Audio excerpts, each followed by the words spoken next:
Reka tubasabe mwese ihangane kandi mwikomeze dutangire gahunda nkuko yateganijwe.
twese ukomeye uri mu ijuru, reka tubishimire twebwe tubihumeka kubufasha ubugingo bwacu mu biganza byawe, izina ryawe ry'Imana.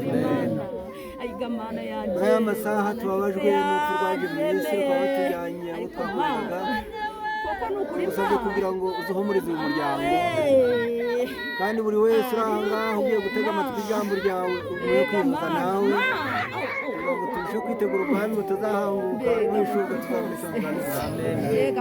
Hagarike iyi gahunda nubwo ikirere kigaragara yuko kijimye, tuzi yuko ushobora byose, ubihagarike kuko Imana ishobora byose. Ntabwo nusoza amahoro dushimizaniwe kugira neza ko Imana ishobora byose, kubana na buri muntu wese uri aha ngaha mu izina rya Yesu. Yitwa Yvonne Uzana bucura Kamana Solange mubwira zano atuvuyemo afite imyaka 19. Kurira ni ngombwa ariko no kwihangana kuruta kurira. Uragenda akanya gato cyane Uko asinziriye atarakutana n'ibibazo byo kuri iyi si, twizeye ko tuzamubona mu gihe cy'ubuzima. Umuryango uramubuze, itorero riramubuze, kandi murabona ko yari yamaze kwinjira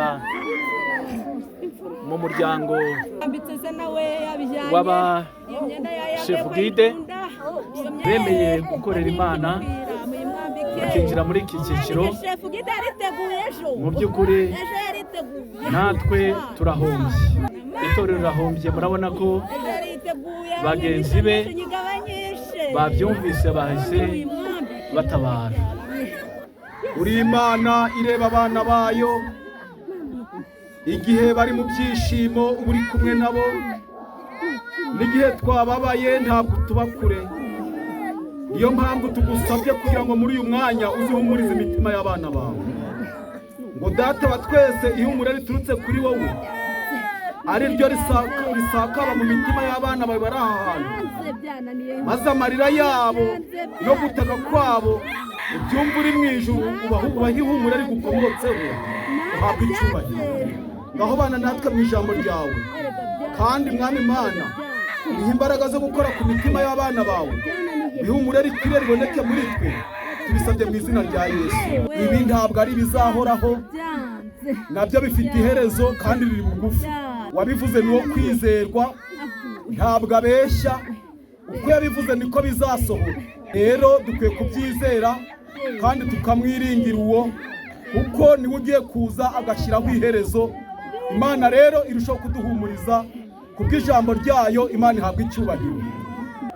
Amahirwe dufite ni uko uyu mukobwa muto mushiki wacu asinziriye yaritabye Imana, kuko yayitabye ubwo yemeraga umuhamagaro wayo, ubwo yemeraga kumvira amabwiriza yayo. Asinzira atari ikigenge, ahubwo asinziriye ayoborwa n'Imana, nk'uko ayoborwaga n'ababyeyi be. Impamvu nta yindi, ni uko yasohoje neza isezerano akiri muto. Ibyananiye benshi yabikoze mu myaka ye, none ubu ngubu turiho tumusezeraho, ariko mu by'ukuri mu myaka ye ahagaze neza. Imana ihabwa icyubahiro. Ntabwo dusoma amagambo menshi, ariko amagambo tuvuga ni amagambo Yesu yavuze. Amagambo Yesu yavuze arebana n'iby'urupfu, ubwo yasuraga umuryango umwe wari uri mu kaga nk'ako turimo none, ndetse bo bari bamaze igihe banarihanaguye. Ubutumwa bwiza bwa Yesu bwanditswe na Yohana mu gice cya 11, Yohana yabwanditse neza.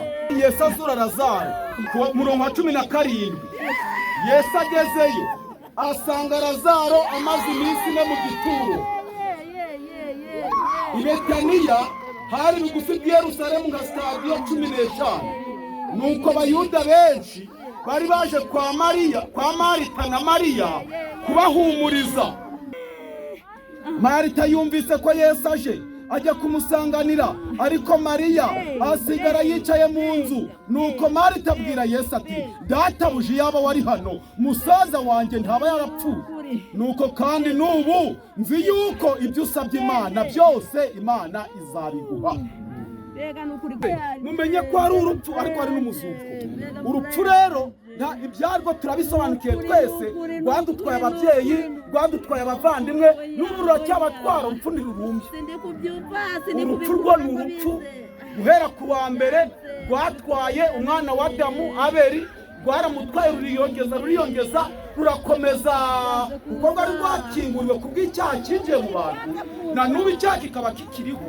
Urupfu ruracyakora umurimo warwo, ariko reka tumenye yuko nyuma y'urupfu hari ihumure ry'iteka ryose. Imana ihabwa icyubahiro. Ndasoreza kuri aya magambo andiko rwa mbere Pawulo yandika Abatesalonike. Nuko Pawulo arandika ati, ariko bene data, ntidushaka ko mutamenya ibyo basinziriye, mutababara nka ba bandi badafite ibyiringiro. Aya magambo ararangirana nuko abapfuye bazazuka, nta kindi. Mushiki wacu bose arasinziriye, muhumure. Ntabwo ariko dushyiraho umusoza wa nyuma, ariko ibyo twamubonyeho, ibyo tumwumvaho, uko twamubonye mu muryango, uko twamubonye mu rungano rwe, uko twamubonye mu bavandimwe, uko twamubonye no mu itorero, biraduhamiriza neza. Reka ibisigaye tubiharire Imana. Babyeyi mwamubyaye, muhumure, ahubwo mwebwe mukomeze musenge, mugumane Imana yanyu, mugumane ibyo byiringiro. Umwana wanyu muzamusubizwa, muzongera kubonana nawe mu gitondo cy'umuzuko. Reka njyewe namwe dukomeze ibyo byiringiro mu izina rya Yesu.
twasezeraniwe n'Imana tugitegereze twizera ko data kitubonereza aheza mu ijuru tuzahurirayo bagenzi aheza mu ijuru tuzahurirayo bagenzi tuzaririmbira mu ijuru indirimbo z'abanyahirwe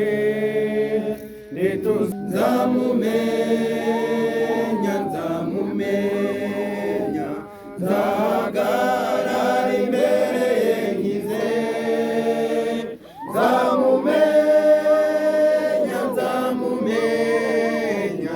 mbonye inkovu zo mu biganza bye.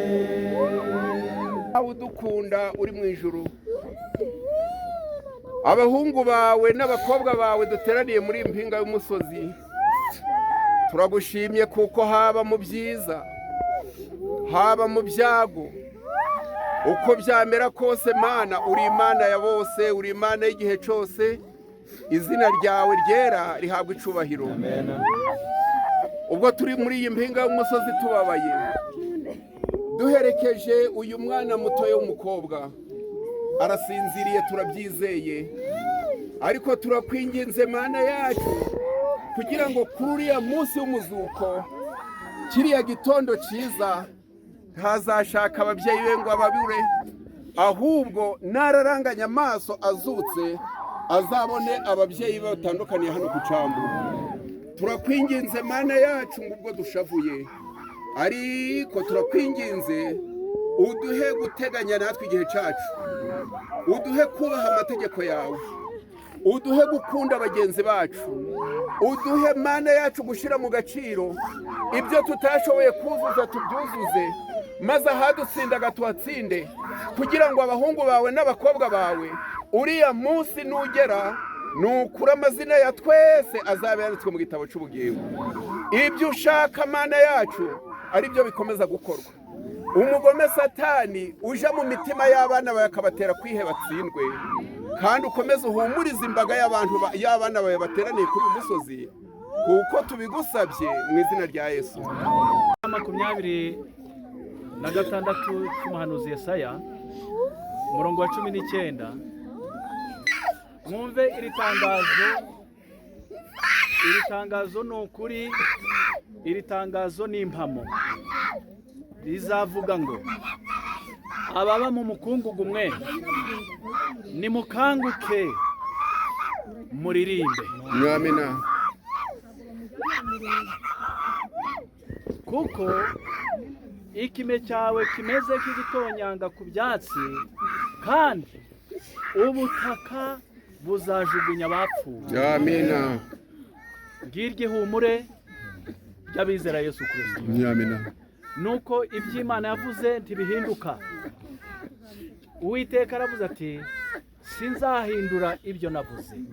Noneho umurongo wa 20 uravuga ngo wa bwoko bwanjye we, wino winjire mu nzu yawe, ube wikingiranye akanya gato kugeza igihe uburakari buzashirira. Bivuze ngo Yvonne abayagiye kubaha ngaha n'iby'akanya gato.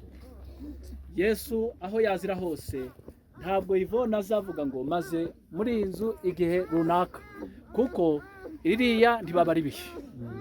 Mwizu kazavuga ati mazeyo akanya gato cyane mbonye umucunguzi wanjye. Reka rero ababyeyi be, nguko isengesho ryabihenze rivuze ngo mwizuka Yvonne mukuraranganya amaso ntakabura ababyeyi, ahubwo igihe azabona abantu azaba ari imbaga y'abantu benshi cyane. Yohana aravuze ngo abantu umuntu adashobora kubara, ariko tuzaba dufite amaso n'ubwenge bw'ikirenga, ntabwo uzayiberwaho wawe. Reka Yvonne azabone ababyeyi be, abavukanyi be, abavandimwe be, ndetse n'ibyo atabonye muri uyu mwanya by'abamuherekeje. Iryo pica azaryerekwa. Reka twese tugire ibyo byiringiro tuzamubone mu izina rya Yesu.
Mushiki wacu UWASE Yvonne asinzirira muri Yesu, akaba ariyo mpamvu yashyize umubiri we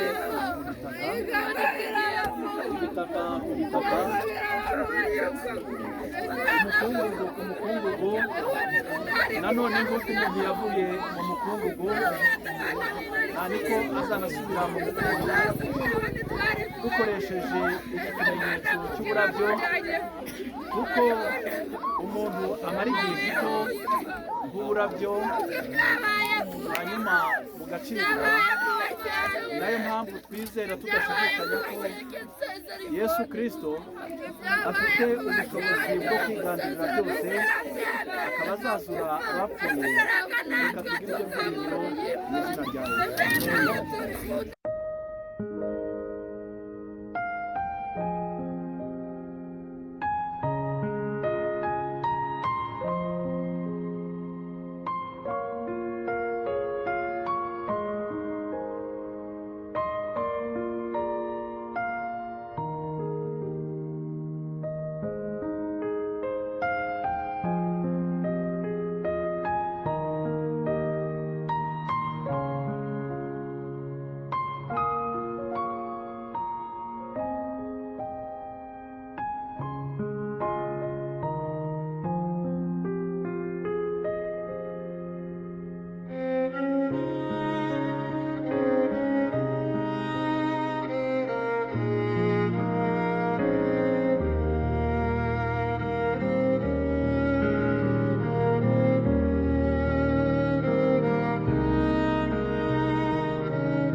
Bitangaza kuza kwenu munsi tutazi azaza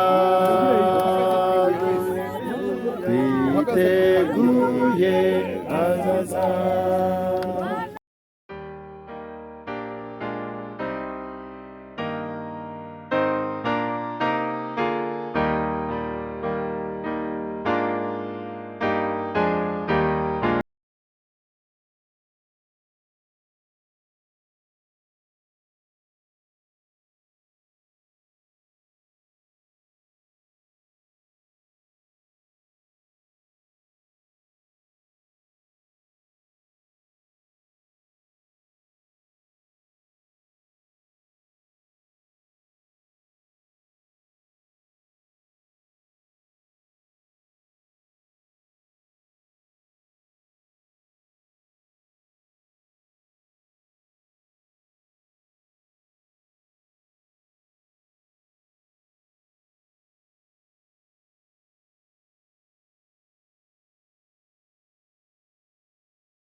kwibuka umuryango warenzaho, umuryango wa ba nyirarume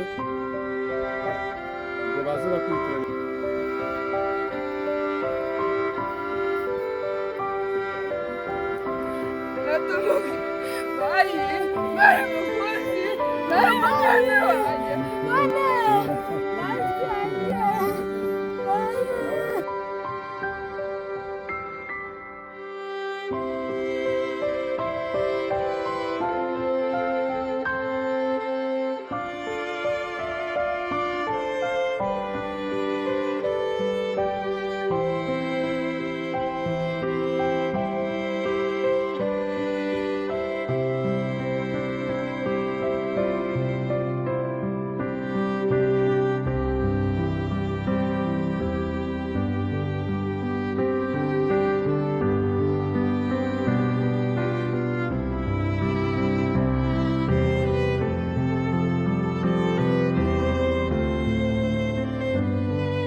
turakomereza mu rugo n'ubundi turabashimira gusa tugeze mu rugo kandi mwakoze.